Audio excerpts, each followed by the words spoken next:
Kapetu. Kapu. Kopra mo bisa. Why sudah? Kapa ke? Yabra. Power kan nih sih kita.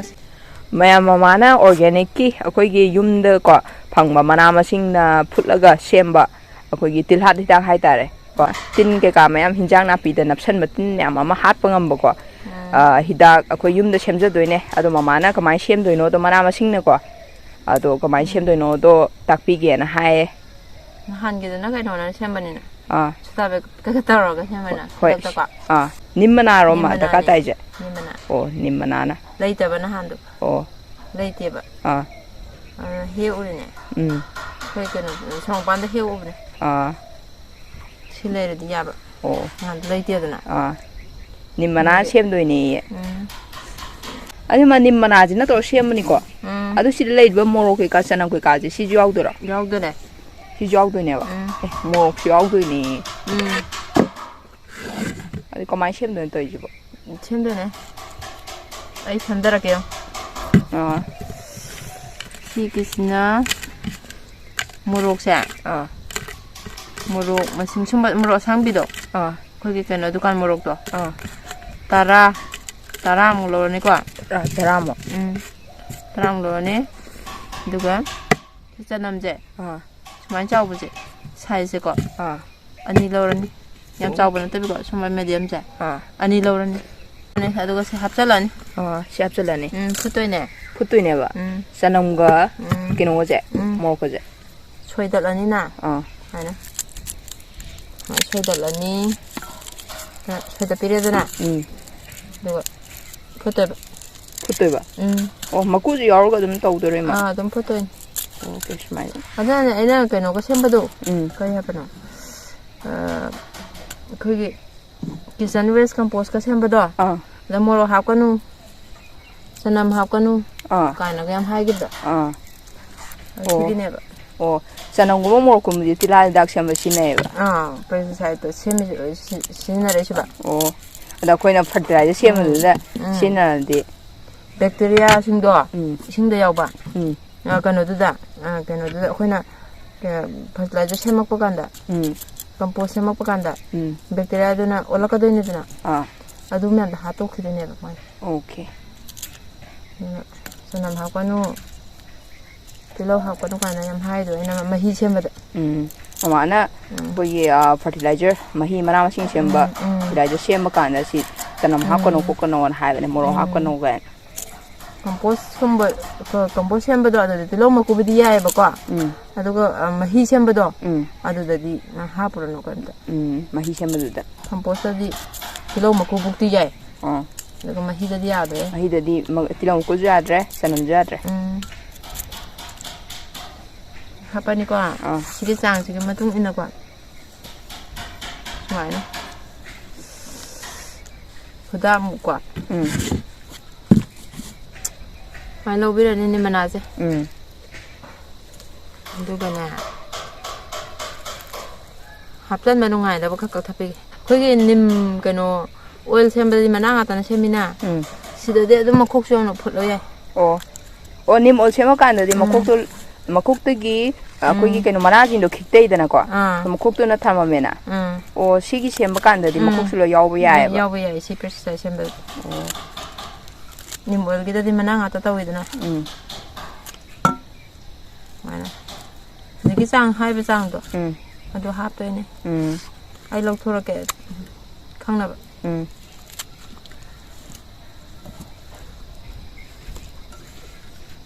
Sagi moro ki sang do. Tilaw ki sang do khang na hana. samuro ha ki ba tilaw ha sanam ha ki ba ki chang do du ga Sumba ma. Hapa ma manaje. okay Ni manaje. Ni hap jalan. okay ba chang do ko Putu ni. du ga si je putto ba mini kyang putto no Ni trang mu putla dia ni. oh si putto ni Trang. sing na kyam ha to ma Sing tu. Ain han thama ba. Sing di taram da. sing ni tara ma da okay Sing di taram ta ro ka ko. Kang sagi ꯀꯩꯅꯣꯗꯣ ꯃꯩꯗꯀꯣ ꯇꯞꯅ ꯇꯞꯅ ꯊꯥꯔ ꯂꯣꯟꯗꯣꯏꯅꯦ ꯂꯣꯟꯗꯣꯏꯅꯦ minute 35ꯃꯨꯛ ꯃꯩꯗ ꯌꯥꯝ ꯇꯞꯅ ꯊꯥꯕꯁꯨ ꯅꯠꯇꯕꯤ ꯑꯩꯈꯣꯏꯒꯤ ꯆꯥꯡ ꯑꯃꯗ ꯊꯥꯕꯗꯣ ꯆꯥꯡ ꯊꯥꯗꯕ ꯅꯤꯝ ꯑꯣꯏꯜꯗ ꯇꯧꯕ ꯀꯥꯟꯗꯗꯤ ꯑꯩꯈꯣꯏꯅ ꯄꯨꯔꯥ ꯃꯈꯥꯗꯨꯗ ꯂꯩꯗꯔ ꯊꯝꯃꯦꯅ ꯁꯤꯗꯗꯤ ꯌꯥꯝ ꯀꯟꯁꯨ ꯅꯠꯇꯕ ꯌꯥꯝ ꯇꯞꯄꯁꯨ ꯅꯠꯇꯕ ꯆꯥꯡ ꯑꯃꯗ ꯑꯣꯀꯦ ꯂꯣꯜꯂꯒ ꯊꯝꯗꯣꯏꯕ ꯑꯣ ꯃꯤꯅꯤꯠ 35ꯃꯨꯛ 40ꯃꯨꯛ ꯂꯣꯜꯂꯦꯗꯅ ꯑꯗꯨ ꯑꯗꯨꯝ ꯌꯥꯔꯦ ꯑꯣ ꯃꯤꯅꯤꯠ 35 40ꯃꯨꯛ ꯁꯨꯃꯥꯏꯅ ꯁꯤꯒꯤ ꯄꯣꯠꯁꯦ ꯂꯣꯟꯗꯣꯏꯅꯤ ꯑꯩ ꯂꯣꯜꯂꯨꯔꯁꯦꯀꯣ ꯏꯃꯥ ꯃꯀꯨꯝ ꯇꯥꯔꯤꯁꯦ ꯄꯥꯝꯃꯨꯏꯕꯀꯣ ꯈꯔ ꯍꯥꯞꯆꯟꯒꯦ ꯍꯣꯏ ꯉꯥꯏꯍꯥꯛ ꯂꯣꯜꯂꯅꯤꯗꯅ ꯑꯗꯨꯒ ꯑꯗꯨꯝ ꯌꯥꯔꯅꯤ ꯑꯗꯨꯒ ꯑꯗꯨꯝ ꯌꯥꯔꯅꯦꯕ ꯃꯥꯁꯤ ꯇꯞ ꯇꯞꯅ ꯄꯤꯔꯤꯛ ꯄꯤꯔꯤꯛ ꯁꯧꯁꯦ ꯀꯌꯥꯝ ꯀꯨꯏꯅ ꯊꯝꯗꯣꯏꯅꯣ ꯃꯤꯅꯤꯠ 10 ꯊꯝꯗꯣꯏꯅꯦ ꯃꯤꯅꯤꯠ 10 ꯊꯝꯗꯣꯏꯅꯦꯕ ꯃꯆꯨꯗꯤ ꯒ꯭ꯔꯤꯟ ꯑꯣꯏꯁꯜꯂꯦꯀꯣ ꯒ꯭ꯔꯤꯟꯗꯤ ꯑꯣꯏꯁꯜꯂꯦꯗꯅ ꯑꯗꯣ ꯃꯥꯒꯤ ꯀꯩꯅꯣꯁꯦ ꯃꯤꯅꯤꯠ 10ꯗꯤ ꯂꯣꯟꯒꯗꯕꯅꯦꯕ ꯉꯁꯥꯏꯒꯤ ꯑꯩꯈꯣꯏꯒꯤ ꯑꯍꯥꯟꯕꯒꯤꯗꯤ ꯁꯧꯕ ꯉꯝꯕꯩ ꯆꯥꯡꯗꯣ ꯕ꯭ꯔꯣꯡ ꯁꯧꯗꯣꯛꯍꯜꯂꯦꯗꯅ ꯁꯧꯗꯣꯛꯍꯜꯂ ꯃꯇꯨꯡꯗ ꯁꯤ ꯌꯦꯡꯉꯣ ꯁꯨꯃꯥꯏꯅ ꯄꯤꯛꯅ ꯂꯩꯗꯔ ꯊꯝꯃꯦꯗꯅ ꯑꯗꯨꯒ ꯃꯤꯅꯤꯠ 10 ꯁꯨꯃꯥꯏꯅ ꯁꯨꯝ ꯂꯣꯜꯂ ꯊꯝꯗꯣꯏꯕ ꯇꯞ ꯇꯞꯅ ꯑꯣꯀꯦ ꯑꯍꯥꯟꯕꯩꯗꯤ ꯁꯧꯗꯣꯛꯍꯟꯈ꯭ꯔꯒ ꯃꯈꯨꯝ ꯈꯨꯝꯖꯤꯜꯂꯒꯀꯣ ꯃꯤꯅꯤꯠ 10ꯁꯦ ꯂꯣꯜꯂꯒ ꯊꯝꯗꯣꯏꯅꯦ ꯁꯨꯃꯥꯏꯅ ꯈꯨꯝꯖꯤꯜꯂ ꯊꯝꯕꯤꯔꯦꯗꯅ ꯑꯗꯨꯒ ꯃꯤꯅꯤꯠ 10 ꯐꯥꯔꯝꯃꯦ ꯍꯥꯏ ꯀꯥꯟꯗ ꯂꯧꯊꯣꯛꯑꯒ ꯁꯤꯖꯤꯟꯅꯔꯅꯤ ꯃꯤꯅꯤꯠ 10 ꯐꯥꯔꯦ ꯌꯦꯡꯉꯁꯤꯀꯣ ꯄꯣꯛꯇ꯭ꯔꯣ ꯑꯃ ꯄꯣꯛꯇꯦ ꯑꯩ ꯇꯣꯁ ꯂꯥꯏꯠ ꯀꯥꯞꯁꯜꯂꯤꯅꯦ ꯎꯅꯕꯅ ꯎꯗ꯭ꯔꯦ ꯑꯩꯈꯣꯏꯁꯦ ꯃꯝꯃꯦꯕꯀꯣ ꯑꯗꯨꯅ ꯁꯨꯃꯥꯏꯅ ꯁꯨꯝ ꯂꯣꯟꯗꯣꯏꯕ ꯇꯞ ꯇꯞꯅ ꯃꯤꯅꯤꯠ 10 ꯑꯣꯀꯦ ꯉꯁꯥꯏꯒꯤ ꯇꯞ ꯂꯩꯗꯔꯒ ꯂꯣꯟꯕꯗꯣ ꯃꯤꯅꯤꯠ 10ꯃꯨꯛꯁꯦ ꯍꯧꯖꯤꯛ ꯃꯤꯅꯤꯠ 10 ꯐꯥꯔꯦ ꯃꯥ ꯄꯨꯊꯣꯛꯑꯅꯤ ꯄꯨꯊꯣꯛꯑꯁꯤ ꯃꯨꯊꯠꯂꯒꯦ ꯁꯤꯒꯤꯁꯦ ꯉꯁꯥꯏ ꯃꯤꯅꯤꯠ 10 20 ꯂꯣꯜꯂꯕꯅꯤꯅꯕꯀꯣ ꯈꯔ ꯀꯪꯊꯔꯝꯃꯅꯤ ꯃꯍꯤꯗꯣ ꯀꯪꯍꯟꯒꯗꯕꯅꯦꯕ ꯑꯗꯨꯃꯥꯏꯅ ꯇꯞꯅ ꯂꯥꯁꯀꯤ ꯃꯍꯤꯗꯨꯅꯦꯕ ꯇꯧꯗꯣꯏꯗꯣ ꯁꯨꯃꯥꯏꯅ ꯆꯥꯂꯨꯅꯤꯗꯀꯣ ꯆꯜꯂꯅꯤ ꯁꯨꯡꯒꯗꯕ ꯆꯤꯊꯣꯛꯄꯤꯗꯣꯏꯕ ꯁꯨꯃꯥꯏꯅ ꯆꯤꯊꯣꯛꯄꯤꯒꯗꯕ ꯅꯠꯇ꯭ꯔꯗꯤ ꯁꯤꯒꯤ ꯃꯅꯥꯁꯦ ꯁꯤꯅ ꯍꯌꯦꯡ ꯑꯩꯈꯣꯏꯒꯤ ꯀꯩꯅꯣꯗꯣ ꯁ꯭ꯄ꯭ꯔꯦꯒꯟꯗꯣ ꯐꯨꯟꯗꯣꯏꯅꯦꯕ ꯑꯗꯨ ꯀꯥꯞꯄꯛꯄꯗ ꯐꯨꯟꯅꯤꯕ ꯁꯨꯃꯥꯏꯅ ꯆꯤꯊꯣꯛꯄꯤꯔ ꯌꯥꯔꯦꯀꯣ ꯁꯦ ꯊꯝꯈ꯭ꯔꯒꯦ ꯑꯗꯨꯒ ꯁꯤ ꯃꯍꯤꯁꯦ ꯀꯩꯗꯧꯗꯣꯏꯅꯣ ꯃꯍꯤꯁꯦ ꯀꯃꯥꯏꯅ ꯁꯦꯝꯗꯣꯏꯅꯣ ꯁꯤꯁꯦ ꯀꯩꯅꯣꯗ ꯏꯁꯤꯡꯅꯦ ꯏꯁꯤꯡ ꯂꯤꯇꯔ ꯑꯃꯗꯅꯦ ꯏꯁꯤꯡ ꯂꯤꯇꯔ ꯑꯃꯗ ml 100 ꯍꯥꯞꯇꯣꯏꯕ ml 100 100 ml ꯍꯥꯞꯇꯣꯏꯅꯦꯕ ꯂꯤꯇꯔ ꯑꯃꯒꯤ ꯏꯁꯤꯡꯗ ꯌꯥꯟꯗꯣꯏꯕ 100 mlꯗ ꯌꯥꯟꯁꯟꯗꯣꯏꯅꯦꯕ ꯑꯣꯀꯦ ꯏꯁꯤꯡ ꯂꯤꯇꯔ ꯑꯃꯅꯤꯀꯣ ꯀꯩꯅꯣ ꯇꯧꯔꯒ ꯑꯣꯜꯂꯒ ꯊꯝꯃꯕꯅꯦꯕ 100 ml ꯑꯣꯏꯇꯥꯔꯗꯤ ꯁꯤꯒꯤ ꯏꯁꯤꯡ ꯂꯤꯇꯔ ꯑꯃꯁꯦ ꯁꯤꯒꯤ 10 ꯊꯣꯛꯄꯒꯤ ꯑꯃ 10 ꯊꯣꯛꯄꯒꯤ ꯑꯃ ꯑꯣꯀꯦ ꯁꯤꯒꯤ ꯕꯣꯇꯜꯁꯤꯒꯤ ꯑꯗꯩ ꯈꯥꯡꯉꯩ ꯇꯥꯔꯛꯑꯅꯤ ꯈꯥꯡꯉꯩ ꯇꯥꯔꯛꯑꯅꯤ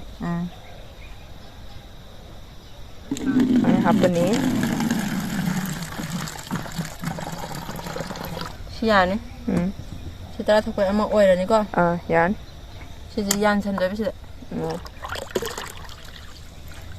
ꯌꯥꯟꯁꯤꯜꯂꯅꯤ ꯌꯥꯟꯁꯟꯕꯤꯔꯅꯤ ꯑꯗꯨ ꯏꯃꯥ ꯅꯪ ꯁꯤ ꯁꯝꯄꯨ ꯊꯝꯃꯤꯁꯦ ꯁꯤꯁꯨ ꯀꯩꯗꯧꯗꯣꯏꯅꯣ ꯁꯤꯖꯤꯟꯅꯗꯣꯏꯔꯣ ꯁꯝꯄꯨꯁꯤꯁꯨ ꯍꯣꯔꯦꯟ ꯀꯩꯅꯣꯗ ꯍꯥꯞꯇꯣꯏꯅꯦ ꯁꯤꯗ ꯍꯥꯞꯇꯣꯏꯅꯦ ꯁꯤꯗ ꯍꯥꯞꯇꯣꯏꯅꯦ ꯅꯪ ꯀꯥꯞꯄꯛꯄꯗꯣ ꯑꯗꯨ ꯅꯍꯥꯟꯒꯤ ꯅꯣꯏ ꯅꯤꯝ ꯑꯣꯏꯜꯗꯣ ꯗꯤꯖꯣꯜꯕ ꯇꯧꯅꯕꯅꯤꯅ ꯅꯤꯝ ꯑꯣꯏꯜꯒꯤ ꯀꯥꯞꯄꯗꯣ ꯅꯍꯥꯟ ꯎꯠꯄꯗꯅ ꯁꯝꯄꯨ ꯑꯅꯤ ꯍꯥꯞꯄꯗꯣ ꯁꯤꯒꯤꯁꯤꯅ ꯁꯝꯄꯨ ꯑꯃ ꯍꯥꯞꯆꯜꯂꯒꯀꯣ ꯑꯩꯈꯣꯏꯒꯤ ꯑꯩꯈꯣꯏ ꯏꯁꯤꯡꯁꯤꯗꯤ ꯖ꯭ꯋꯥꯏ ꯖ꯭ꯋꯥꯏ ꯂꯥꯎꯏꯗꯅ ꯇꯥꯈꯤꯗꯅ ꯁꯤꯗꯤ ꯏꯁꯤꯡꯒꯨꯝꯕꯅꯦꯕꯀꯣ ꯃꯍꯤꯁꯦ ꯍꯥꯏꯇꯥꯔꯦ ꯂꯥꯡꯉꯦꯕꯀꯣ ꯑꯗꯨꯅ ꯃꯥꯗꯣ ꯀꯥꯞꯁꯤꯜꯂꯀꯥꯟꯗ ꯊꯨꯅ ꯀꯪꯈꯤꯗꯅꯕꯗꯣ ꯃꯍꯤꯛꯇꯨꯗ ꯑꯩꯈꯣꯏꯒꯤ ꯅꯞꯄꯤꯕ ꯃꯍꯤꯛꯇꯨꯗ ꯎꯗꯨꯗ ꯀꯩꯅꯣ ꯄꯥꯝꯕꯤꯗꯨꯗ ꯀꯨꯏꯅ ꯑꯗꯨꯝ ꯈꯔ ꯅꯞꯁꯜꯂ ꯂꯩꯅꯕꯗꯣ ꯍꯥꯠꯅꯕ ꯃꯍꯤꯛꯁꯤꯡꯗꯣ ꯍꯥꯠꯅꯕ ꯀꯨꯏꯅ ꯅꯞꯄ ꯂꯩꯔꯗꯤ ꯏꯁꯤꯡꯗꯣ ꯍꯥꯠꯂꯦꯗꯅ ꯃꯍꯤꯛ ꯊꯨꯅ ꯖ꯭ꯋꯥꯏ ꯍꯥꯠꯅꯕꯅꯦꯕꯀꯣ ꯂꯥꯎ ꯀꯪꯈꯤꯗꯅꯕ ꯁꯤꯒꯤ ꯀꯩꯅꯣꯁꯦ ꯍꯥꯞꯄ ꯋꯥꯅꯤ ꯅꯥꯟ ꯂꯥꯎꯔ ꯅꯞꯄ ꯂꯩꯍꯧꯅꯕꯅꯦꯕ ꯁꯝꯄꯨꯁꯦ ꯍꯥꯞꯄ ꯋꯥꯅꯦꯕ ꯁꯝꯄꯨꯁꯦ ꯍꯥꯞꯇꯣꯏꯅꯦ ꯗꯤꯁꯋꯥꯁꯇꯣ ꯑꯗꯨꯗꯣ ꯗꯤꯁꯋꯥꯁ ꯑꯗꯨ ꯍꯥꯞꯄꯁꯨ ꯌꯥꯏ ꯆꯥꯃꯁꯅ ꯆꯥꯃꯁꯅ ꯑꯣꯠꯊꯣꯛꯑꯕ Natra ayan han botan da gada nikpado. Oh, botan hapla nikpado. Aduna di nungaibane. Nungai auto shop pudi. Ai spray botan da lawruge. Hoi. Adu gada nikke. Hoi. Si botol sida hapsangra kwa. Shampoo ko yolo hapsangra ga tawbudo. Aduna di nungaibane. Gada nikpo. Hoi, kino da otpaje. Si budi batanush ma hafla nikai bana adum phani da. Hoi. Habani. Mane sing di taram da ko. 5 ml hape kano 5 ml ai. Sing taram da 100 ml hape dana. Mane khai rani. Oh. Da shampoo do. Adu su adagi ising da kano hidak to yan badu ju. Oh, nimmai da. Pura ni khai ran. Natra. Hoi, yanjanwina na ba. Adu ga dum ka pa ya. Adu dum ka pa ya ko. Sida hibiscus laibane ba. Adu da yang on. Okay. Amu ba su na pane. Napra. Hibiscus o si amu ba na pije. Si ju kwa bra. Si ne mo na kano. Tin na. Owai da ka tai. Owai da ka tai have tin du si je. Si je oiden. Okay. Ango bo na melibak. Melibak. Ango ba na pa du na melibak. Sige tin ko amu ba je. Si ju phai pha bane. Melibak su pha bane. Okay. Phai bak su pha bane. Phai bak ti kai ne ma. Ko phai su ja. Ko phai su ja. Oh. Ango ba. Phai bak ai dai ne. Phai bane. Oh. Ko phai su ja do phai bak kawi. Ade ma Hawaii gi mana da ga moina ma kurak marum sujan ba do. Adu ju ka pa ya bra. Adu su ya. Oh. Si ju all round ne ba ko. All round. Adu si ju all round ne ba ko. Tin ko de ma loina. Jang na pi lai de kai de gi loi ta san ba mem do tin ku all mem. round gi hidak ne. Ka pe tu. Ka po. Ko pra amu ba je. Koi. Tin. Ses nei kai no. Ya dra. Si de ju kap ta che. Tin amu ba moi hawai tai ka ha ba. Tin amu ba do ko cha yam lai tren. Tu amu ba. Ubra. Ui. Wow. Nei kai no. Mana mathak kwa. Manung ka ke je. Ka pe ne ma. Gan dina ta ro. Gan dina. Okay, spray gan dina ta ro mai na. Mai ka phok da dum sira ni da. Dum sira ni. Try to dan sai da kwa. Mi ngon da yang han ga da me ha na kwa. Apply ha na ta ro ka kwa. Tak pi ga dam ne. Mi hai thajai da na. E koi ne ga na ga. Sida su khat lai de to. Angu gom na pi. Ko pa na. Kue. Kokre. Kue ko. Chamna amu bu su na pe tu. Amu ju na pe. Angu bu su na pe. Angu ju na pe. Apai bi do. Pai su ta. Ka pa ge. Tu. Kokre. Ya bra. Power kan do ne si ki dak si. Oh, si dak se. Si dak power am ka le. Si kan. Aduma si ka pa je. Kyam kuira ka tu no. Ai nga si ka pa ni aduga ai numit marini matong dam ka pa. Numit marini matong da. Oh, marini kana ka pa ya ba. Marini matong dam ka pa. Nga si ka to ki bido. Ai le ma hobotin marum ka do ba lai dana kwa. Moi do khara ki tang ko hobo go ma lai dana. Adugum bido. Amuk mathang ka pa da di. Loan ko ani ba. Marini. Le ra gam ka pa. Oh, marini le gam ka pa ya ba. Okay. Mathang makha da gi long khalas na ka pa. Hoi. Nungdang wa nam oi do re tu. Mamjal le. Nungdang wa ram da ka pa da. Oh, nungdang wa da ka pa da ne. Hangdri ne e du do. Ayuk ta ka pa ya da ba. Nungdin ka pa ya da ba. Ka pa ya ko. Numi ka thok tri da. Numi ka thok tri kan da. Oh, nungdang wa ram ka pa. Oh, nungdang wa ram ka po ba. Nungdang wa ram ka pi da. Oh, adu ima. Sigi akhoi shemi poche. Kyam kuina store toroga thamba ya ge. Hadi akhoi shemi na si ja. Tha ne muk thamba ya. Tha ne muk thamba ya. Oh. Mai validity je tha ni ne ko. Tha ne muk thamba ya. Oh. Hadi ka phok ko ne smai na sum. Pai da na. Mamai di akhoi insecticide adai pesticide ke katin hidak sing je atal laina drabne mamai di yum da loi makan semaga.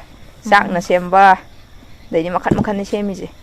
Loi re. Aduna si je mayam na haibado keno ꯑꯩꯈꯣꯏꯒꯤ ꯑꯣꯔꯒꯥꯅꯤꯛꯀꯤ ꯀꯣ ꯍꯤꯟꯖꯥꯡ ꯅꯥꯄꯤ ꯃꯅꯥ ꯃꯁꯤꯡꯅ ꯇꯧꯔꯒ ꯑꯣꯔꯒꯥꯅꯤꯛꯀꯤ ꯌꯨꯝꯗ ꯍꯣꯝꯃꯦꯗ ꯀꯣ ꯌꯨꯝꯗ ꯁꯦꯝꯕ ꯌꯥꯕ insecticide pesticide all in one loina akoigi kya haine mana masing adaidi umoktobu oiro leidobu oiro taba tin myam do loina sijina loi phai power am kan bane si khudok ta sem boy ju si power am kan bane khudok sem mane hojiki do asu power am kalle adu yam line smaina dum sem biro nimana toroga adi video je ngasi gi side lo shellage ado mayam na video je yengbo loraga subscribe to biramo aduga share ju khaga to biyo mayam na